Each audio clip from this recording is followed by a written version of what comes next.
My name is Vinayak Menon. I'm really excited to be here at the Future Prevention Leaders Youth Conference. I want to start off by thanking the Governor's Prevention Partnership for this opportunity. It's such an honor to speak in front of all of you, amazing youth leaders. So like I said before, my name is Vinayak. I'm a senior in high school. I'm from Forsyth County, and I've been involved in drug prevention work for the greater part of about the last 4 years. And what I want to do today is share with you my journey and prevention and some of the principles and the ideas that have guided me along the way. And then I also want to talk a little bit about some of the opportunities that you can engage in both at a local level and also at a national level to promote prevention. So the first idea I want to talk about is a little bit cliche, but it's to think big. When I got started in prevention work, I was far from the national level or any sort of leadership position. I joined the Drug Awareness Club at my school. And I joined because I knew that there were kids at my school that were using substances. I had close friends that I knew that were getting addicted to substances. And I knew that broadly, substance use was a problem in our entire country. But did I think that as a single person that I could massively solve that problem? No, I didn't. At that point in my life, I did not think big. But what really changed all of that is when I started getting involved in my county's drug prevention coalition. And I remember attending my first coalition meeting. So it was sometime in the fall, maybe October or November. And I was sitting in the audience of that meeting, and I was just completely amazed at the level of work that my coalition was doing to prevent youth from getting addicted and to educate and increase awareness in my community. So I was sitting in the audience, I was just completely amazed. And I went up to the director of my coalition and I had a conversation with her. And I told her how I really wanted to get involved with my coalition. And she replied back and she said something to me that sticks with me to this day. She said, "You can be the change that you want to see in your community." And that changed my complete outlook to prevention, and it made me much more ambitious. So that's what I want all of you to think about when you're doing your prevention work and your service to your community, is to realize that you can be the change that you want to see in your community. Now, that's a very broad statement, but you can really break it down. And the first step to doing that is identifying what are the major problems in your community. What are those risk factors that are causing substance use? Is it familial issues? Is it environmental issues? Is it economic issues? Is it healthcare related issues? And going even more beyond that, what are the type of substances that are being abused in your community? Is it e-cigarettes? Is it underage drinking of alcohol? Is it opioids? Or is it a mixture of all of these different things? So when you found that issue or that problem, you need to dedicate as much time as you have to research a solution, no matter how big that solution appears to you. I remember reading a quote a while back, and what it said is that the young do not know enough to be prudent, and therefore they attempt the impossible and they achieve it generation after generation. And that is my call to you. I want you to think of the impossible, dream of the impossible, and you'll be able to achieve it. The next idea I kind of want to move on to is your voice. Now, as a young person, and I'm sure a lot of you can relate to this, we're often told that our voice is not important. I can't see everyone that's in the crowd right now, but I'm sure a lot of you have heard the phrase that you're too young to understand this issue. You're too young to solve this major problem. I'm sure all of you have heard that at some point in your life. And as young people, a lot of times we get delegitimized and we get our voices silenced. But I'm here to tell you that your voice matters, and it matters equally as much as any adult in the room that you're sitting in or any of the rooms that you sit in. So let me give you an example of where I kind of came to realize this. So it was about 2 years ago, and I was in DC, Washington, DC, the capital of our nation, at the CADCA National Forum. So CADCA stands for the Community Anti-Drug Coalitions of America. And one day we had a very special opportunity to go to Capitol Hill, and it was called the Legislative Day. And I was really excited for this legislative day. You know, I'm a policy nerd. I do speech and debate back home. So I was really excited for this opportunity. So we took the bus to Capitol Hill, and when I got there, one of the people that was organizing the event, they sat me down and they said, Vinayak, you only have 5 minutes to go in there to speak to the congressman, and then the congressman's time is up. All right, you only have 5 minutes. So with these 5 minutes, my expectations were low when I went into that meeting. But obviously, I really wanted to share my message. I had a message in mind, and it was my goal to share that message with my representative. So I go into the meeting and I kind of begin talking about what I want to talk about. And at that time, it was about how the tobacco industry was using false advertising and how they were putting flavors in e-cigarettes to entice youth to start using their products. And what I also did is that I shared some personal experiences. So I talked about how I had a close friend that I knew since elementary school that started vaping and began falling into cycles of addiction. So what was supposed to be just a 5-minute meeting turned into an hour-long discussion. When you're an advocate, the worst thing that you can do is be silent. So never be silent. Always use your voice. I'm sure you've heard the phrase, try to get the seat at the table. And that's exactly what I urge you to do. Fight to get your seat at the table. But once you have that seat at the table, use it. Speak up about the issues that you care about. So that's the next idea, your voice. The last idea I want to share with you is to act constantly and purposefully. Now, what do I mean by this? Now, like I said before, it's always great to think big. That's really key. That is exactly what the first step is. But thinking big really serves no purpose if you never act on the thoughts that you have.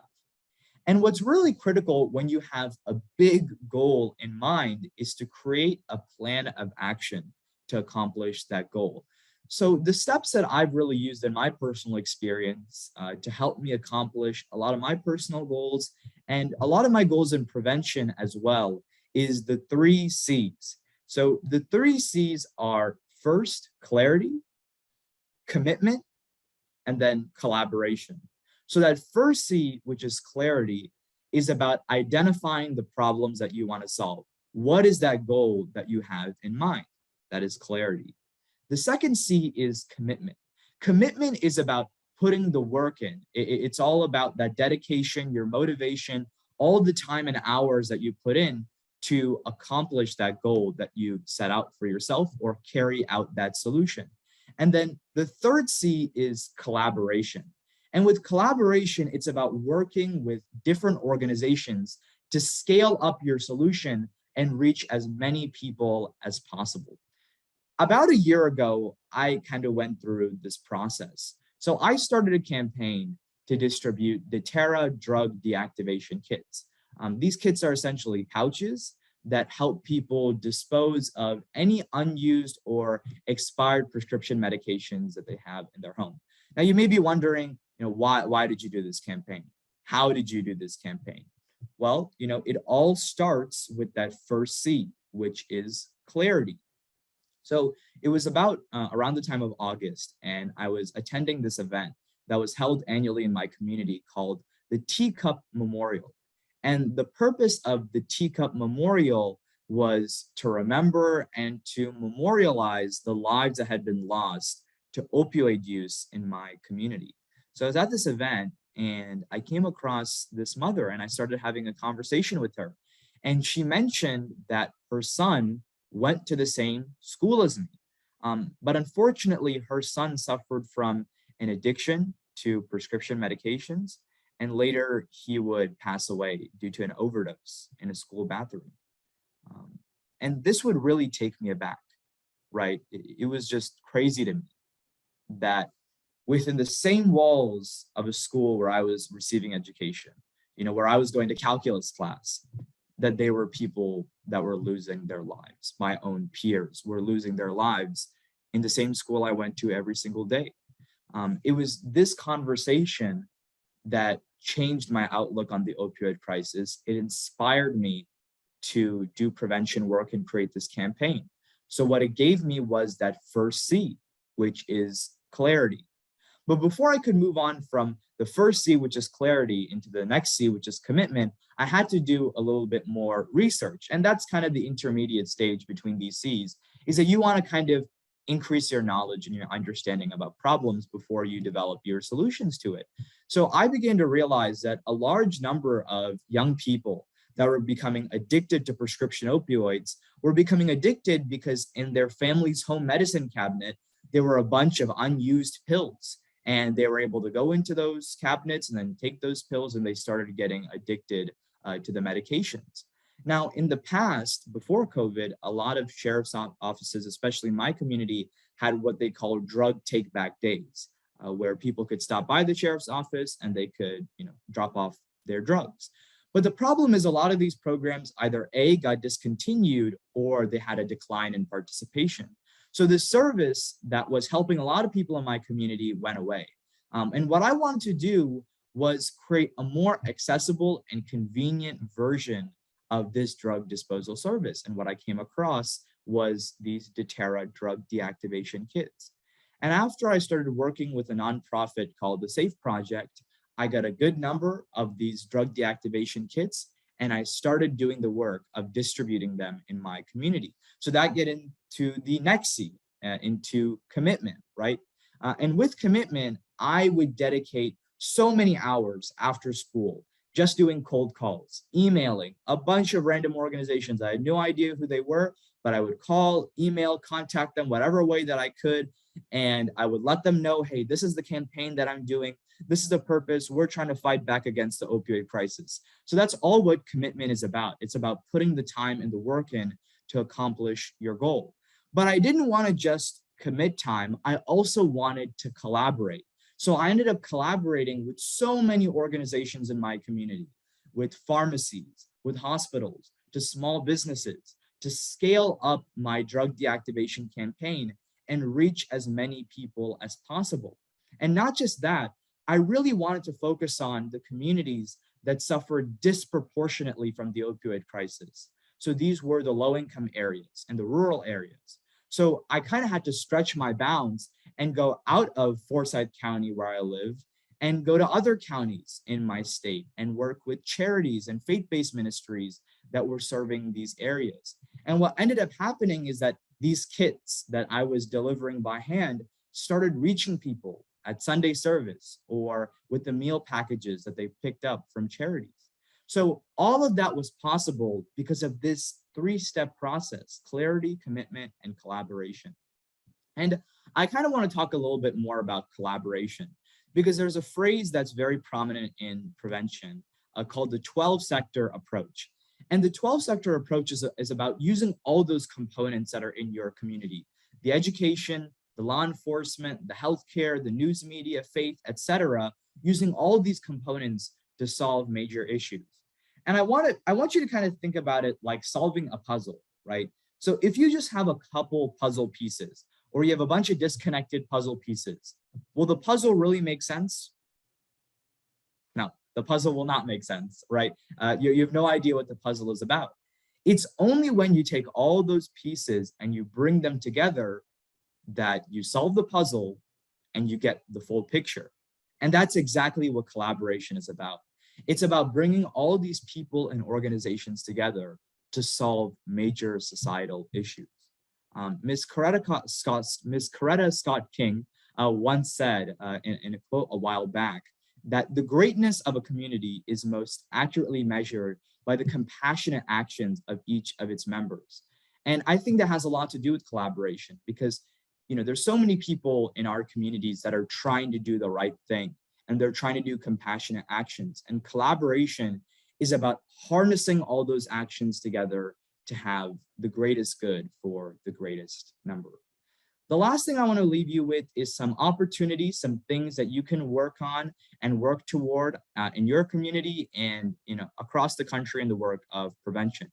So I'm involved in this organization called CADCA, the Community Anti-Drug Coalitions of America, and it's offered me a lot of opportunities to go deeper in prevention. So I would recommend that you talk to the people that are in your coalition and your adult leaders about attending the National Forum in Washington, D.C., and getting to go to the legislative day and meeting your representatives.